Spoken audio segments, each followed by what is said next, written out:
Oke, di sini kita mulai masuk ke pembahasan komponen copywriting ya. Jadi dalam sebuah kalimat itu, orang-orang yang sukses dalam berjualan mereka akan menggunakan copywriting, dan itu pasti. Nah, sini saya akan menunjukkan komponen-komponennya apa saja dalam copywriting, dan Anda bisa menduplikasinya atau menerapkannya di tulisan Anda nanti. Anda bisa menyesuaikan saja tergantung platform tempat Anda menulisnya. Yang pertama adalah struktur piramida. Jadi apa sih itu? Menjelaskan dari general menuju spesifik, tujuannya untuk memberi gambaran secara luas akan sebuah masalah. Jadi ini namanya piramida terbalik lebih tepatnya. Selanjutnya adalah perburuk keadaan. Mendeskripsikan masalah lebih dari sebuah masalah. Jadi ketika Anda berjualan, pastikan menunjukkan tuh problem dari permasalahan itu apa, lalu Anda memberikan solusi. Namun ketika Anda menerapkan ilmu copywriting, Anda akan menunjukkan masalah lebih dari masalah itu. Jadi biasanya kalimat perburuk keadaan itu menggunakan kata apa lagi, terlebih lagi, dan juga masalah baru, masalah lain, dan sejenisnya. Rumusnya adalah masalah plus perburuk keadaan plus masalah. Bahas tentang masalah ya, memperumit masalah. Sekarang kita masuk ke pembahasan solusi. Jadi ketika Anda membuat sebuah kalimat penawaran copywriting, pasti ada solusi yang Anda berikan.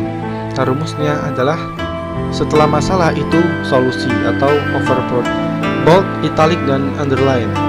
Memberikan penekanan terhadap suatu kalimat dengan mempertebal, memiringkan, atau menggarisbawahi kalimat tersebut. Jadi ini biasanya sering banget digunakan ketika copywriting ya. Ini contohnya kalimat seperti ini.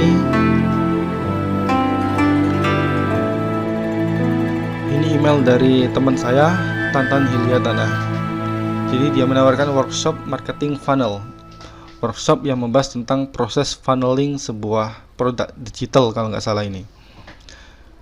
Anda bisa lihat kenapa kok kalimatnya nggak dibiasakan aja, maksudnya font biasa. Kenapa harus dipertebal, ada yang ada garis bawah dan lain sebagainya. Itu untuk melakukan penekanan. Jadi ini ada tujuannya ya, untuk melakukan penekanan.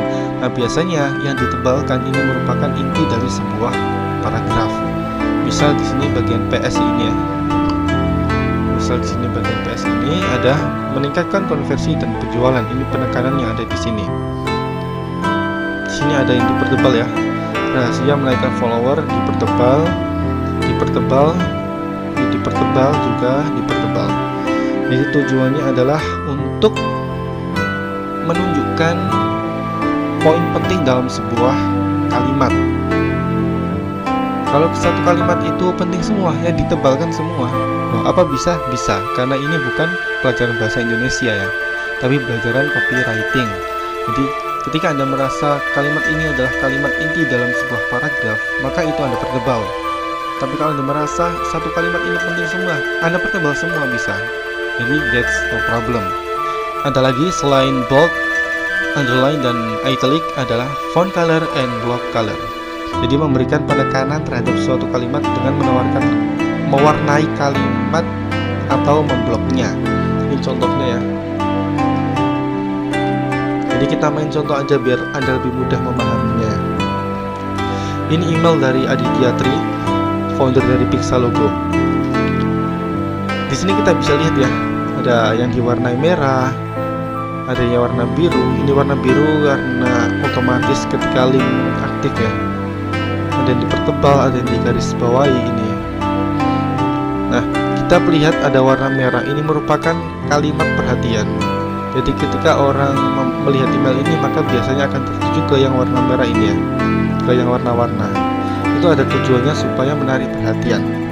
Limit waktu. Jadi misal besok penjualan ditutup dalam beberapa jam lagi, itu biasanya menggunakan warna merah. Dan di sini saya juga menggunakan blok warna kuning. Tujuannya adalah untuk memberikan penekanan terhadap kode kupon. So, ketika Anda membuat kalimat penawaran, don't forget to block and memberikan warna terhadap penawaran Anda. Terlebih ketika Anda menggunakan email ya. coretin. Nah ini memperlihatkan bahwa kalimat itu tak berlaku umumnya pada harga.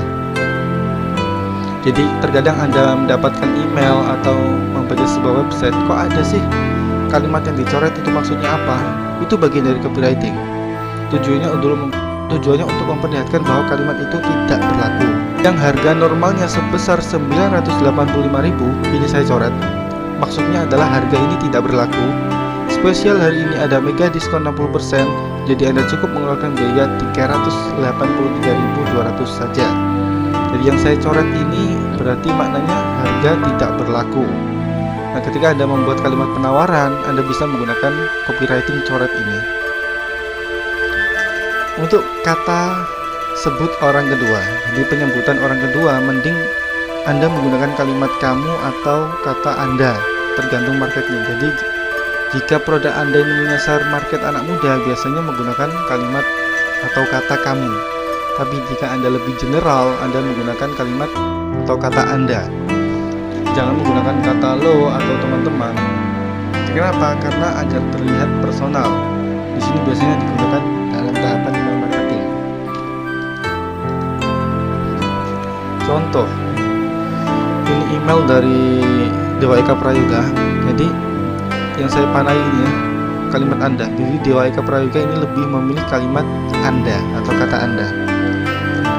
Lalunya ini salah satu software terkenal di Indonesia, orderonline.id, menggunakan juga kalimat Anda. So, ketika Anda menawarkan sebuah produk, saran saya menggunakan kalimat atau kata orang kedua. Bisa kamu, bisa Anda, tapi lebih general adalah Anda. Jangan gunakan teman-teman atau lo, meskipun bahasa keseharian Anda adalah kalimat lo, tapi jangan gunakan dalam proses penjualan, karena itu nggak sopan. Paham nggak sini tentang penggunaan kata orang kedua? Secara general, Anda bisa menggunakan Anda, atau jika market Anda spesifik ke anak muda, Anda bisa menggunakan kamu. Majas hiperbola. Jadi ini biasanya kalimat yang sering digunakan dalam sebuah penawaran, yaitu membuat sebuah majas atau perumpamaan yang berlebihan pada poin-poin tertentu. Misal, biasanya ada pada deadline. Contohnya, bisa membuat video marketing promosi dengan cepat dan mudah hanya dengan 3 klik saja. Apakah benar 3 klik? Ya sebenarnya enggak sih. Cuma di sini adalah menggambarkan sangat mudahnya penggunaan AdSoft. Klik itu pilih template, edit, render. Tapi sejatinya ya pasti nggak 3 klik doang sih. Tapi makna yang ambil di sini adalah saking mudahnya penggunaan AdSoft. Jadi jangan dimaknai biasa ya, masa ada bikin video 3 klik doang. No, itu majas hiperbola namanya, adalah mengumpamakan satu hal yang di sini contohnya 3 klik saja adalah maknanya sangat mudah sekali penggunaannya. Atau di sini orderonline.id, tingkatkan penjualan dengan manajemen order yang serba otomatis. Oke, di sini ya. Apakah memang semua serba otomatis? No, pasti awalnya ada setting-setting ya. Ada yang disetting seperti ini. Tapi poinnya bukan di situ, tapi poinnya adalah bagaimana software ini bisa membantu mayoritas aktivitas jualan Anda supaya berjalan serba otomatis. Bukan berarti semuanya otomatis, no. Pasti ada bagian-bagian yang perlu disetting secara manual. Oke, pahami di sini ya, gunakan majas hiperbola asalkan itu tidak membodohi, tidak bohong, that's no problem. Point of paragraph. Kenapa kok Anda harus membuat poin-poin dibandingkan paragraf? Karena orang lebih suka dan mudah memahami poin dibandingkan paragraf. Misal biasanya paragraf itu pada benefit, kekurangan, dan lain-lain. Contohnya di sini ya, berupa paragraf. Karena orang lebih mudah memahami poin dibandingkan dalam bentuk paragraf. Poin itu lebih rapi kelihatannya itu. Jadi paham ya di sini ya.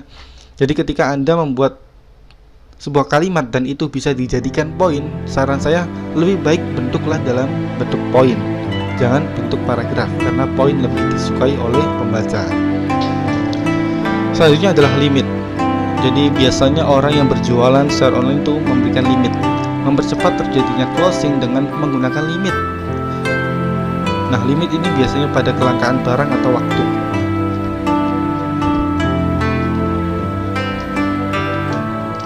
Contohnya di sini di situs jagoancopywriting.com ini ya, Anda pasti melihat timer di bawah tombol pendaftaran. Itu merupakan limit. Jadi saya memberikan limit waktu sehingga Anda akan segera mendaftar karena ada limit waktunya. Kalau limit waktunya habis, pendaftaran habis. Kalau ini adalah limit pengguna atau produk ya, pengguna produk. Ini email dari Aditya Tri. Dia membatasi hanya 25 orang saja. Ini namanya limit. Tujuannya adalah supaya orang bergegas untuk beli karena sisa 25 orang saja. So, ketika Anda berjualan, jangan lupa memberi limit dari produk Anda. See you to the next video. Bye.